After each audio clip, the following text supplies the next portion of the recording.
to Tuned to Yesterday, bringing you programs from radio's past. Mark Lavonier, your host for this hour of Radio Variety, as we bring you a broadcast of the Chateau from 1935. In this episode, we'll hear a scene from the play-turned-motion picture Within the Law, which first opened on Broadway in 1912 and ran for 541 performances. It was then made into a motion picture in 1923 with Norma Talmadge as star. This broadcast of the Chateau first aired on CBS on July 13th, 1935. Good evening, ladies and gentlemen. The makers of Super Shell gasoline invite you to Shell Chateau, where your host is the world's outstanding entertainer, Al Jolson, with an all-star bill of famous guest stars. We switch you now to Shell Chateau, where you'll be greeted by Al Jolson.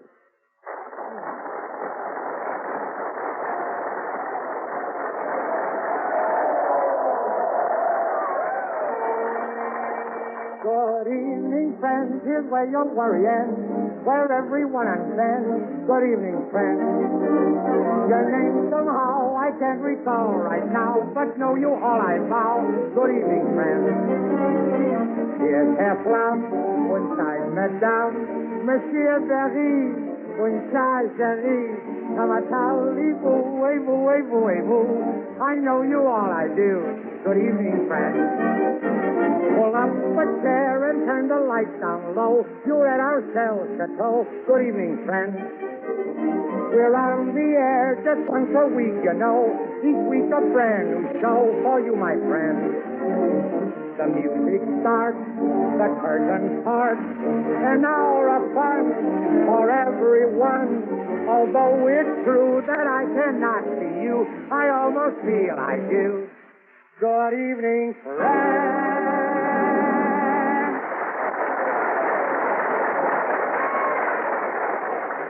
Thank you, ladies and gentlemen, thank you. And once again, I welcome you to Shell Chateau, where each Saturday night we offer you the foremost stars of the entertainment world. Just listen. Star number one, Victor Young and his music. And besides being a musician, Victor is also a great writer. In fact, his whole family are writers. His brother writes songs that no one will sing. His sister writes poetry that no one will read. His father writes books that no one will buy. And Victor writes checks that no one will cash. Star number two, Miss Lee Wiley, the singing favorite of the radio. Not only is Lee a great singer, but she could win first prize for a beautiful figure. And I understand she maintains this figure by swimming. And speaking about swimming, the other day I went to Santa Monica Beach to take a little swim. And I saw the funniest sight.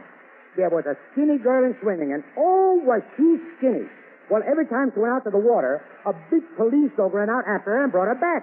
She was so skinny, the dog thought she was a stick. Oh, I'm killed. Star number three.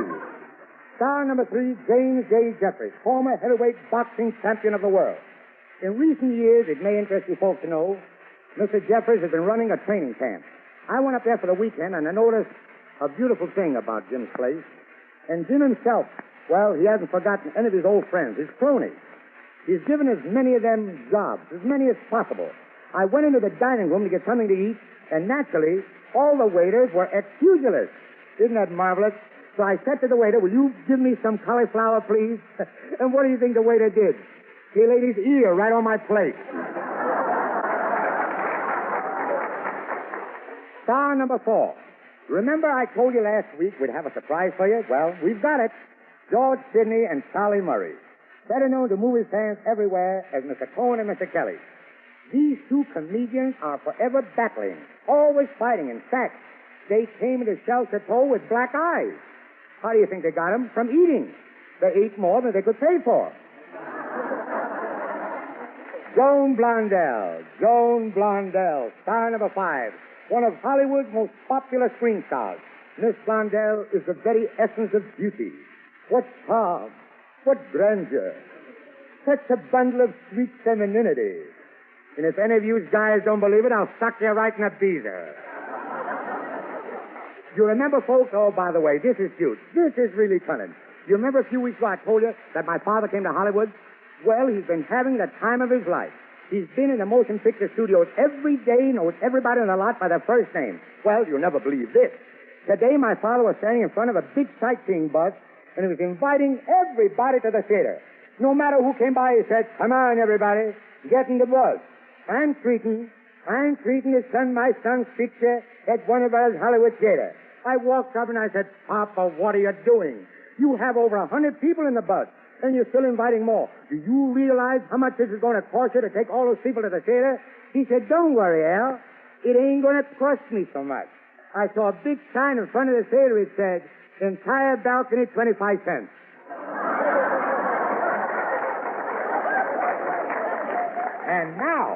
And now, a little song to my dad. He's listening in, I know. It's entitled, and I dedicate it to him, 1 in a Million. You're 1 in a million. You're the well-known real McCoy. I could shout and jump with joy. I'm happy I found you. You're 1 in a million. You're the brightest shining star of the millions that shine around you. Like the first dime John D.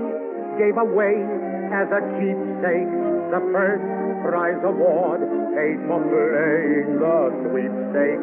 You're 1 in a million when a certain dream comes true. It's a million to 1, it's you.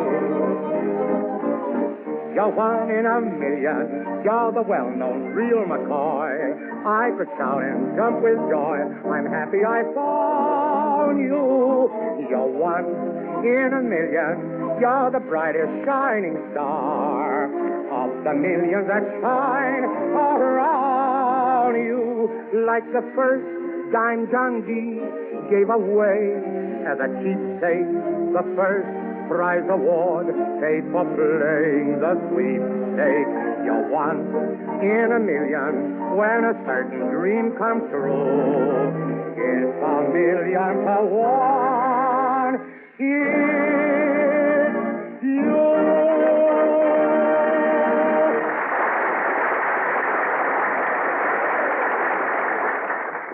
You ain't heard nothing yet.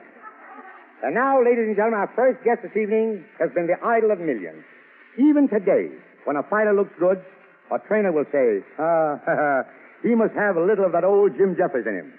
Back in the days when the fight racket was a great deal tougher than it is now, a championship prize fight was a rough and tough He-Man game.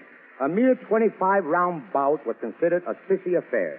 They went 30, 40, yes, 50 rounds, and even to a finish. And in those days, fighters didn't get guarantees of $500,000. They didn't fight in stadiums where people came in evening clothes. They were really fighting. And that's why I'm so proud tonight to introduce a man I think is one of the greatest, if not the greatest heavyweight champion that ever lived. Ladies and gentlemen, with pride and pleasure, I welcome to Chateau a champion of champions, James J. Jeffries.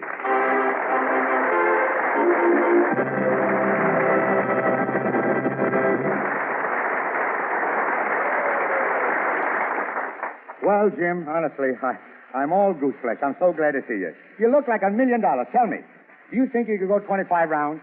I couldn't go 1 now. Why is that? Well, I'm too old. Oh, don't be silly, Jim. You too old. A man is only as old as he feels. Well, I must be about 19. That's cute. You look great. By the way, Jim, what do you weigh? About 245 pounds. 245? Yes.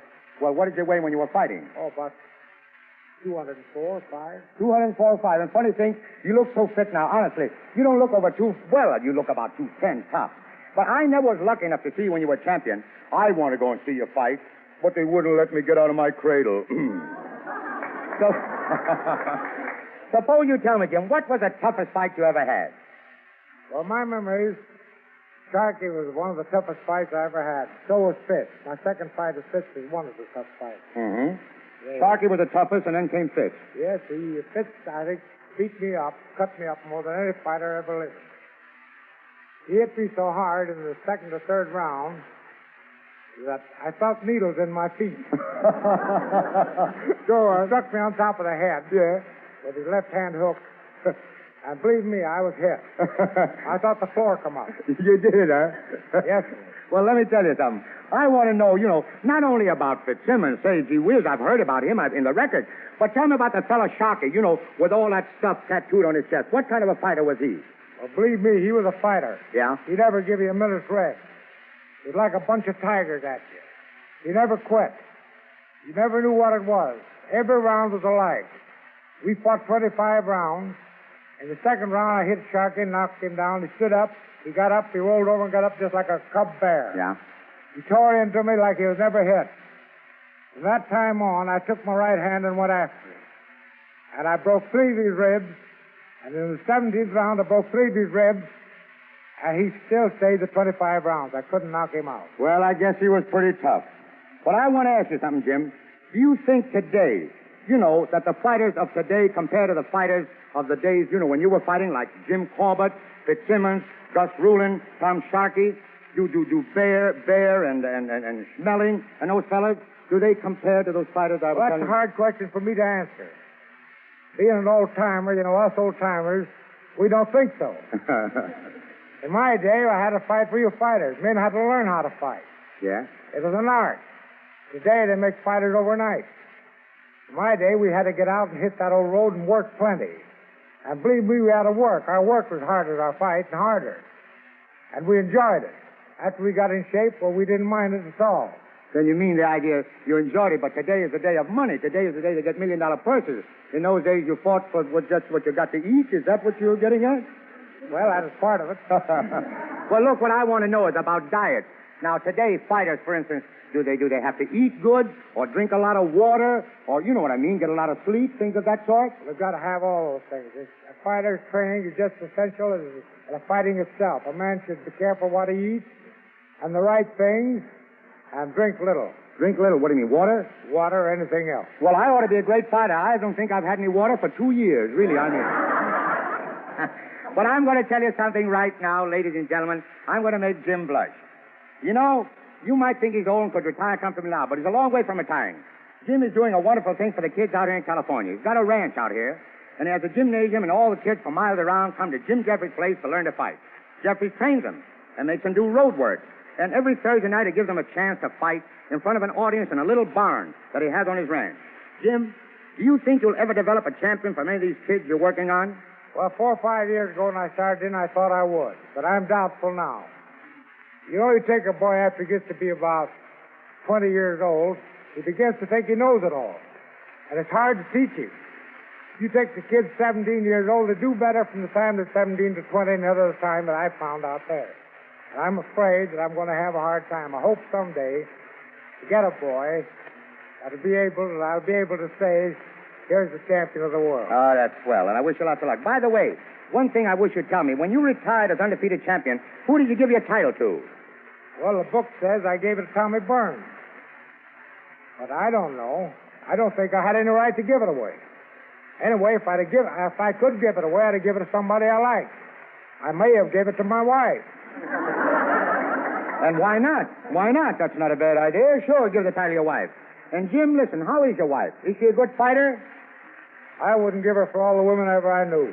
You wouldn't, huh? But that's not answering my question. I don't care about that business. You wouldn't give it to all the women you knew. I asked you one thing and you evaded it. Is your wife a good fighter? That's what I want to know. I've been married 32 years and I've never won a fight. Well, ladies and gentlemen, let's give a toast to the undefeated champion of the world, Mrs. James J. Jeffries.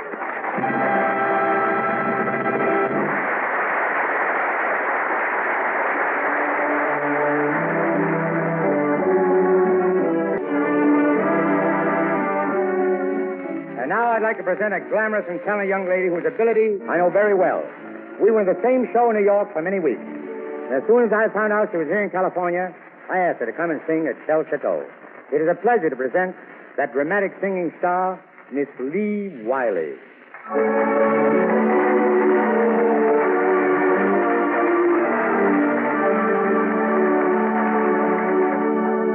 Tonight, Miss Wiley dramatized a song from my picture, Going to Your Dance. The song is called The Little Things You Used to Do. The scene is a little restaurant called The Hole in the Wall, located down by the waterfront in San Pedro, California, where the ships come in. The little restaurant is run by Kitty, played by Miss Wiley. Today, the fleet's in, and Kitty is anxiously waiting for a sailor boy who has just come ashore. Mary, a waitress, addresses Kitty, who's behind the counter as the curtain rises.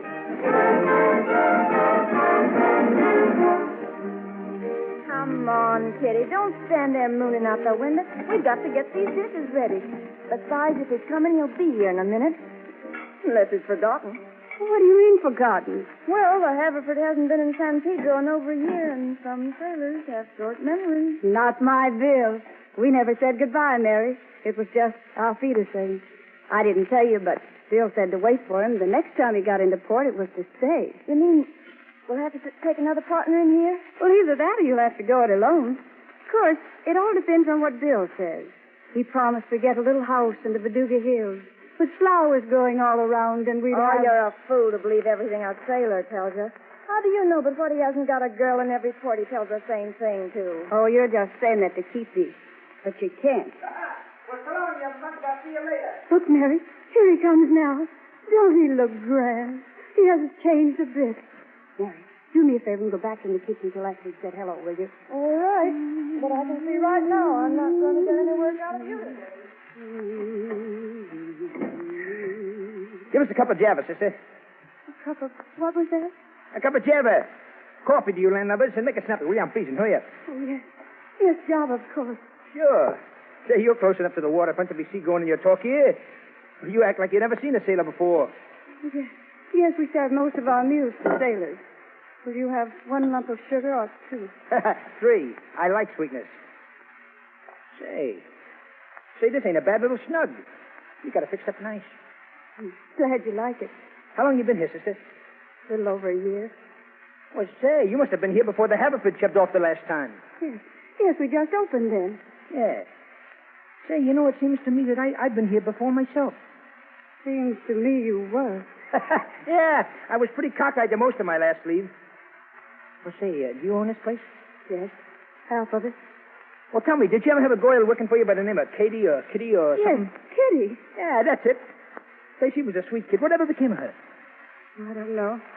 Got tired waiting around and went back to Frisco. You know, she put me on the boat the last time we left Pedro, and she cried a bucket of tears. I was sorry for her. And before I got on the ship, she said, I'll be the same, and handed me the mushiest letter. When I come to and read it the next day, I couldn't believe a dame could fall so hard. You never answered that letter? Of course not. I didn't want to get in any deeper. I dropped her when we pulled anchor. Well, what I owe you, sister? Nickel. Oh, here. Here's 2 bits. Take a dime out for yourself. Oh, say, by the way, have you got anything on for the night, sister? Say, what do you say? Let's go over to L.A. and do the town. No, thanks. I must stay here. Well, that's your hard luck. Well, I guess I'll be shoving off. By the way, if you ever see that Kitty again, tell her I didn't forget her, will you? Sure. Sure. Come on, sister. Goodbye, Bill. Those ashes on the floor, the way you slam the door, I miss them when the day is through.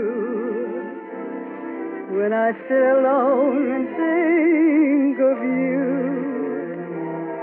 and the little things you used to do, the spot upon your tie and the way that you could lie when I found out you've been untrue. But you'll never know how much I love you and the little things you used to do. All your little faults I used to see would make me angry then. But I'd love them all if I could be back in your arms again. The way you used to clown and the way that you would frown at any other men I knew. But you'll never know how much I love you and the little things you used to do. When we parted, I was satisfied to let you go. but it's hard to get you off my mind. Now I'm learning to regret the day I let you go. You left a million memories behind. Those ashes on the floor and the way you slammed the door, I miss them when the day is through. When I sit alone and think of you and the little things you used to do, the spot upon your tie and the way that you could lie when I found out you'd been untrue. But you'll never know how much I love them, all the little things you used to do, all your little faults I used to see would always make me angry, dear. But I love them all if I could be back in your arms again. The way you used to clown and the way that you would frown than any other men I knew. But you'll never know how much I love them and the little things you used to do.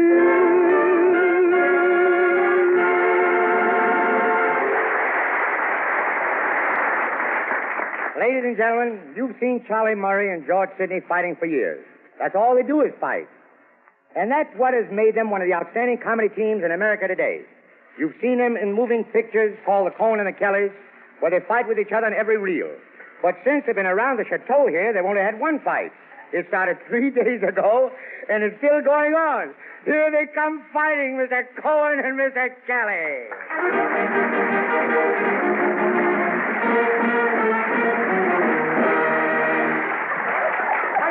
Where you going? Why don't you go where you're looking? You lowlife, you. Wait till I explain something to you. Say, don't talk to me, you weasel. A weasel? Say, that's a new one. What is a weasel? A weasel is an insult to a monkey, and even that's paying you a compliment. Mm-hmm. So I'm a weasel, huh? Now, don't forget, every insect has its own enemy. And from now on, I'm your black widow. Now, come along, God.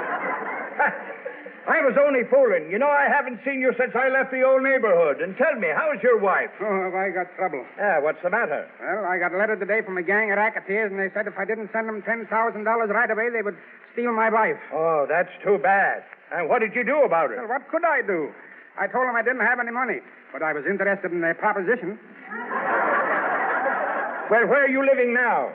Oh, a fine place. I'm living in Azusa. Ha-ha, there's a nice little town. And it's growing, too. I should say so. You know we got a newspaper there now? Yeah, sure. I passed through there last Sunday and threw it out of my car. Mm-hmm. Say, where you live now? I'm living in Yorba Linda. Yorba Linda? I often wondered who lived there. So it's you, huh? Say, do you remember Adolf Schultz? What's his name? Who? Adolf Schultz. I don't remember.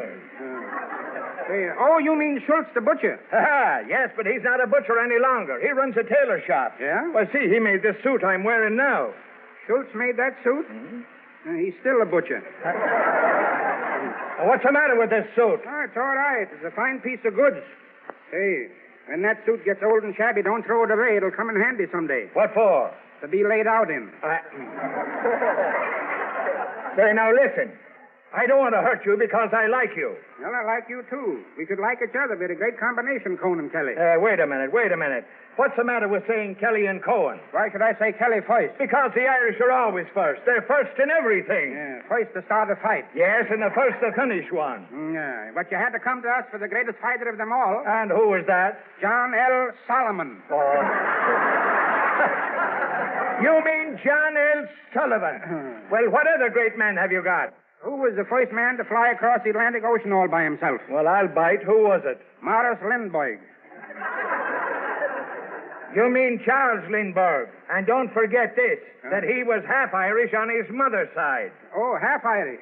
That's the reason he only flew across one way. And he did that on his father's side. Say, why don't you try to talk sense? Hey, and another thing. Who invented compound interest? Say, don't talk to me about inventions, because the Irish are the greatest inventors that ever lived. Go on. What did the Irish ever invent? The telegraph. I suppose you're going to tell me that Marconi is an Irishman. His name is not Marconi. It's Macrooney. And look at St. Patrick. St. Patrick, what did he ever do? Didn't he drive all the snakes out of Ireland? Sure, you came over on the first boatload. Well, thank heavens there's no Cohens in Ireland. Well, maybe that's what's the matter with it. Hey, that's a bad cough you got there. I don't like it. You don't like it? You don't hear me bragging about it, do you? Why don't you go to a doctor? I did. He gave me a box of pills and told me to take one 3 times a day with a glass of whiskey. And how are you doing? Oh, I'm doing all right now. I'm about 2 weeks behind on the pills and 4 weeks ahead on the whiskey. Hey, why don't you come down to my house tonight? I'll fix you up. No, I can't go. It's the baby's night out, and I have to stay home with the nurse. Well, so long. I got to go down to see my broker now. What's he doing now? I don't know. The jury is still out. Say, that reminds me. What did you ever do with the money I gave you to invest for me? Oh, don't worry about it. I invested your money so good that even I can't get it. Yes, but how long will I have to wait before I can get it? You wouldn't want to live that long. Say, I tell you what we'll do. What? We'll declare a moratorium. What's that? Don't you know what a moratorium is? Oh, yes. It's the place where they hold prize fights. No. It's share the wealth plan. Now, you owe me $50, right? Right. And to show you I'm your pal, I'll forget half of it. And to show you that I'm your pal, I'll forget the other half. That's fair enough. Sure. Here, wait a minute. What's the matter? What are you trying to do, pull something on me? You'll forget the other half, eh? Well, you'll pay me that $50 now, or I'd break every bone in you. You're choking me. Take your hand off of my coat. You're bending it. Well, if you don't pay me that $50, I'll bend you double. All right, I'll pay you. Come on. Yeah, hold out your hand. You lowlife, you. Here, there's 5. There's 10. There's 15. There's... Say, by the way, what was the name of that picture you told me to go to see the other night? Life Begins at 40. That's right, Sam Rogers, and Life Begins at 40. There's 40. 45. There's 50. Now we're even. You're all right, Cohen. And just for that, I want you to come up to my house tonight and have dinner. I don't want to go to your house. And why not? Well, I may be putting somebody out. Oh, no, there's nobody there to be put out. Well? Say, you'll either come over or else. Oh, all right. And besides, you'll be doing me a great favor. Favor how? Well, you see, my wife says I'm the homeliest looking man in the world, and I want her to take one good look at you. It's another insult.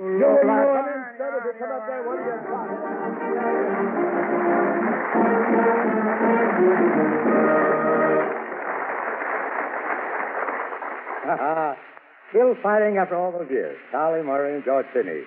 But they're only fooling. Ladies and gentlemen in Chateau, let me tell you, they love each other. And now, folks, I'm going to tell you about a new song I want to sing tonight. You folks remember a song I sang in the picture The Singing Fool called Sonny Boy? Well, for the past 5 or 6 years, I've been trying to find a song that might take its place. Now, whether this song is as great as Sonny Boy, I don't know. But the title alone, A Little Bundle from Heaven, it just seemed to hit me. And I want to dedicate this song to all you fathers and mothers who have a little bundle of heaven of your own. Please, Victor.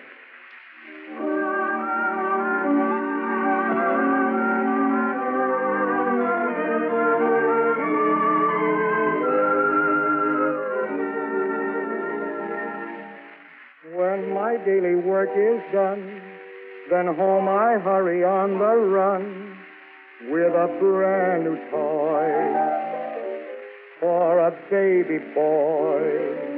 Then I kiss his sleepy head before we tuck him into bed. When he shuts his eyes, then I realize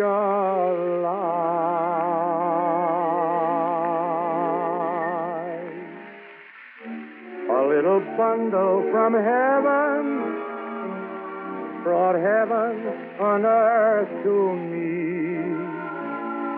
Tiny little toad, he's got the cutest little nose. My little bundle from heaven. He plays with toys all around him, and how he does laugh with glee. He made life divine. I can't believe he's really mine. My little bundle from heaven. You should see him walking. He falls and stumbles along the way. I'm proud of his talking. I heard him saying, Daddy, today.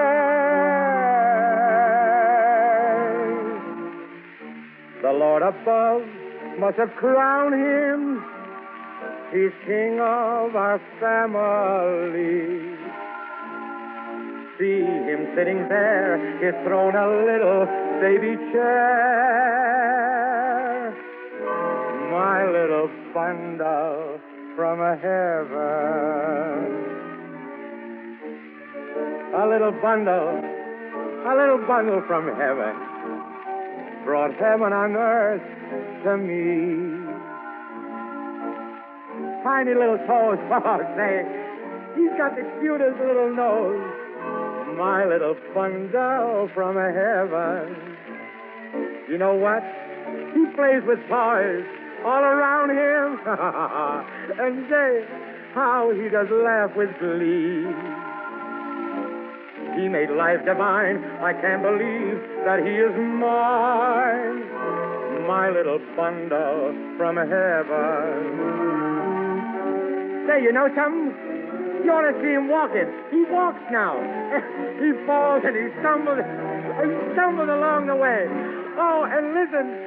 Oh, my baby. You know what he's doing? Oh, say, he's talking. He said, Daddy, today.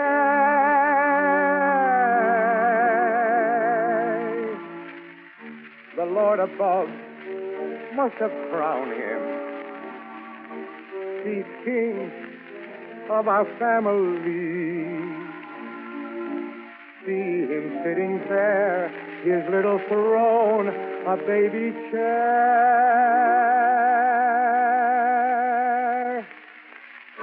My little bundle from heaven.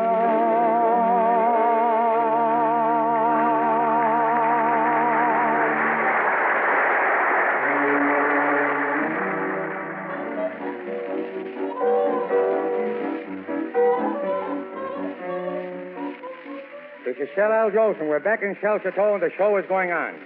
You've already heard some of the stars on our bill, and you're going to hear a lot more. In fact, you ain't heard nothing yet till you beat your feet to the music of Victor Young and his orchestra. But before he plays this medley, I've got to tell you what happened last Sunday morning. Victor and I went down to Kelly Andy for the weekend, and what a time we had. But from Saturday, 9 o'clock, until Sunday morning at 10 o'clock, I didn't see Victor. I couldn't find him anywhere. And when I woke up Sunday morning, there he was, asleep on the piano. After lots of shaking, I finally woke him up and I said, Victor, I'm going to have breakfast, and I think you ought to have something, too. You know, to straighten yourself out. Gee, the way you look, you must have had an awful rough night. And Victor looked at me out of one eye, the good one, and he said, all right, order me a Kentucky Colonel breakfast. I said, Vic, a Kentucky Colonel breakfast? Are you daffy or what? What do you mean, a Kentucky Colonel breakfast? He said, yeah, that's what I mean. I want a quarter rye, a steak, and a bulldog. I said, but Vic, I can understand you wanting a quarter rye and a steak. But what on earth do you want the bulldog for? And he said, to eat the steak, you darn fool. And now that Victor's recovered from that, he's going to play for you a medley which consists of 3 songs. Kiss Me Goodnight, and a new tune of his own called You Saved My Life, And another hit song. You're all I need, my wonderful one. You're all... Go on, play it, Victor, play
And now I want to welcome as a guest to Chateau one of the most popular and charming of the younger Hollywood stars.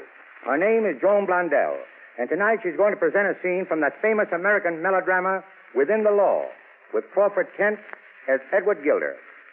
I first saw Joan Blondell in a show in New York called Penny Arcade and recognized her talents then. I called up Jack Warner and I said, "Believe me, Jack, there's a girl here in a show in New York. That's marvelous. What possibility she has for the screen?" Well, a word to the wise is sufficient. Jack Warner brought her to Hollywood, and ladies and gentlemen, the rest you know. May I present Miss Joan Blondell.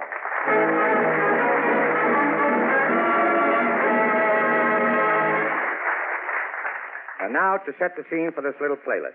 Within the Law is a story of a girl who works in a department store. She's just been sentenced to 5 years imprisonment for shoplifting, although she swears she's innocent. But before she starts to serve her sentence, she persuades her guard, Detective Sergeant Cassidy, to take her to see the owner of the store where she's been employed. There is something she wants to tell him about how to prevent stealing in his store. The scene, the office of Edward Gilder, owner of the Gilder stores. Gilder, by the way, is not in his office, as Detective Cassidy entered with Mary Turner, the convicted shoplifter, played by Joan Blundell. But Gilder's secretary speaks to her sympathetically. I'm terribly sorry, Mary. Terribly sorry. Are you, Sarah? Nobody's been near me the whole time I've been in jail. But we're all so sorry. Helen Morris has been asking about you. She's all broken up. Who's Helen Morris? Why, don't you know her? No. She says she's a great friend of yours. I don't know her. In the glove department. She's been here today about 4 times just to find out... Oh, here's Mr. Gilder now. Oh, good afternoon, Sergeant. Oh, good afternoon, Mr. Gilder. Well, I brought her. So I see. Sarah, you may go. Yes, sir. I'm sorry about this, my girl. You should be. Come, that's no tone to take. What'd you expect? A decent amount of humility from one in your position. Would you be humble if you were being sent to prison for 3 years for something you didn't do? Ah, don't mind them, Mr. Gilder. They all talk like that. It don't do them no good, but they all swear they never done it, no matter how right we got them. I tell you, I didn't do it. Now, what's the use of all this pretense? You were given a fair trial. Oh, no, I wasn't. If it had been fair, I shouldn't be here. That's another thing they all say. You call it fair when the only lawyer I had was a boy the court told me to take. Trying his first case, getting experience at my expense. The jury found you guilty? Because they'd been out for 3 hours, and the judge threatened to lock them up all night. They were tired, and they wanted to get home, and the easy thing to do was to find me guilty and let it go at that. Was that fair? And was it fair for you to go to court this morning and tell the judge that I ought to be sent to prison as an example to the others? Are you suggesting No, that I heard you. It wasn't, did I do it? Or didn't I do it? It was to be a warning to the others.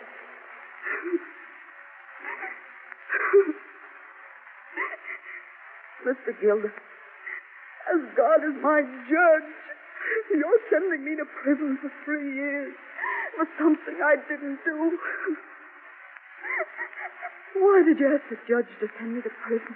the thieving that's been going on in this store for over a year has got to stop? But sending me to prison won't stop it. Oh, perhaps not. But the discovery and punishment of the other guilty ones will. Now, you sent me word that you would tell me how to stop the theft here. If you can, I might be able to do something towards getting you out of your present difficulty. Although I can make no definite promises. Can you give me the name of your accomplice? I have no accomplices. I never saw anything in my life. Must I go on telling you over and over again? Why don't anyone believe me? Now, unless you control yourself, you must go. Now, why did you send me that message if you've nothing to tell me? I have something to tell you. Only I sort of lost my grip walking through the streets with this detective. Handcuffed to him this way. What is it you have to tell me? Well, when you sit in a cell for 3 months waiting trial the way I did, and then for another month wondering what your sentence is going to be, you do a lot of thinking.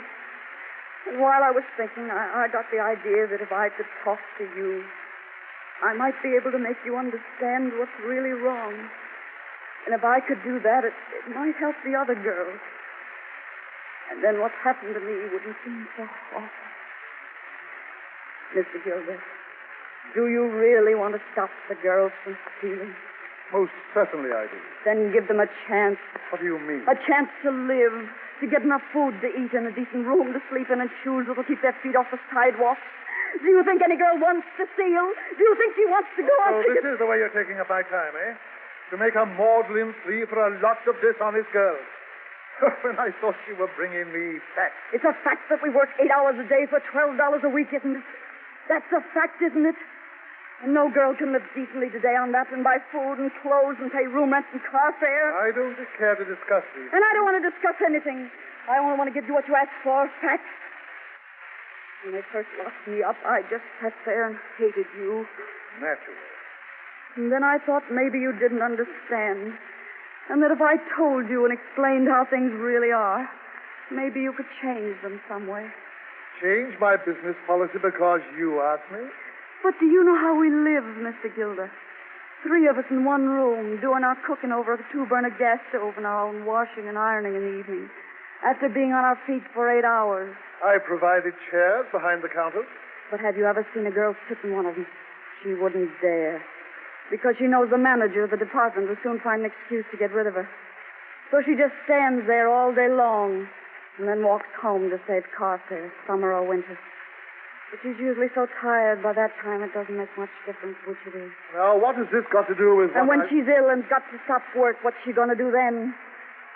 Do you know that the first time a girl does something out of the way, it's usually because she needs a doctor or some luxury like that? I'm not their guardian. I can't watch over them after they leave the store. They're paid the current rate of wages as much as any other store pays. I know that, Mr. Gilder, No but... man living does more for his employees than I do. But you don't give them enough to live on. I pay them the same as others. But that isn't enough. Oh, so that's the plea you're making for yourself and your friends. That you are forced to steal. I wasn't forced to steal. I didn't steal. But that's the plea, as you call it, that I'm making for the rest. There are hundreds of them stealing because they don't get enough to eat. You asked me to tell you how to stop the theft. Well, I've done it. And you've asked me to give you the names of my accomplices. Well, there's only one name I know, Mr. Gilder, to blame for this whole business. And that's yours. What? Why don't you do something about it? How dare you talk I'm to me asking like you to this? do something. How dare you? What have I to risk? You've done all to me that you can do. But I'm trying to give you a chance to do something for the others. Take her away off. Yes, he can All take right. me now. I've said all I've got to say. But 3 years isn't forever, Mr. Gilder. And when I come out, you're going to pay me for every minute of them. Come on. And you're going to pay me for every minute of the 5 years I've starved making money for you. And you're going to pay me for what I'm losing today. And you're going to pay me for these handcuffs. You're going to pay me. You're going to pay me.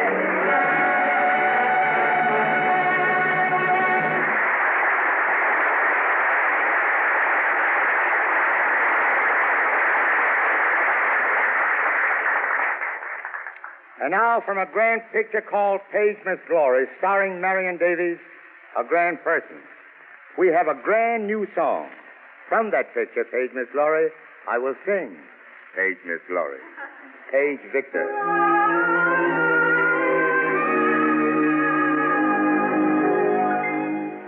Each little word you utter is like a melody, like a tuneful spoonful of music to me. Each little smile you give me is like an April day. I miss you every moment you're away.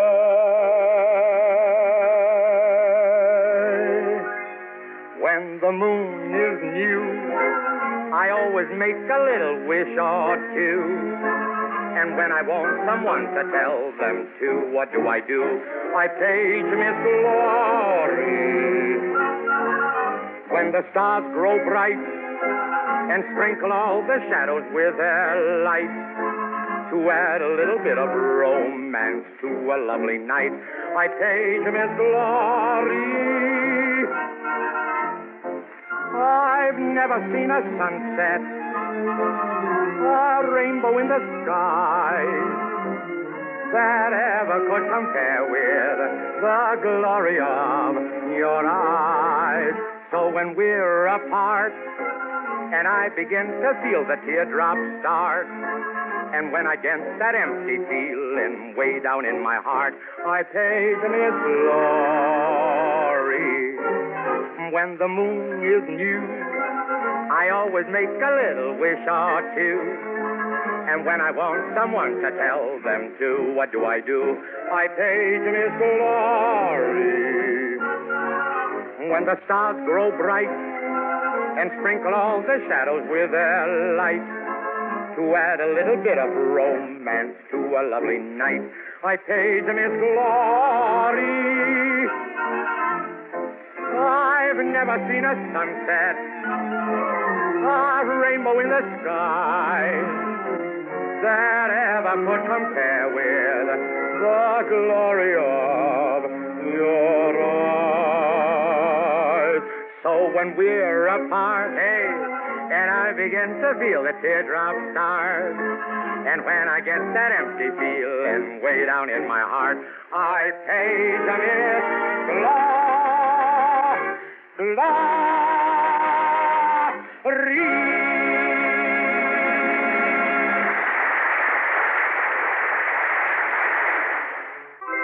Thank you, Father. Thank you, Mother. Thank you, sisters, and the same goes for you, brother.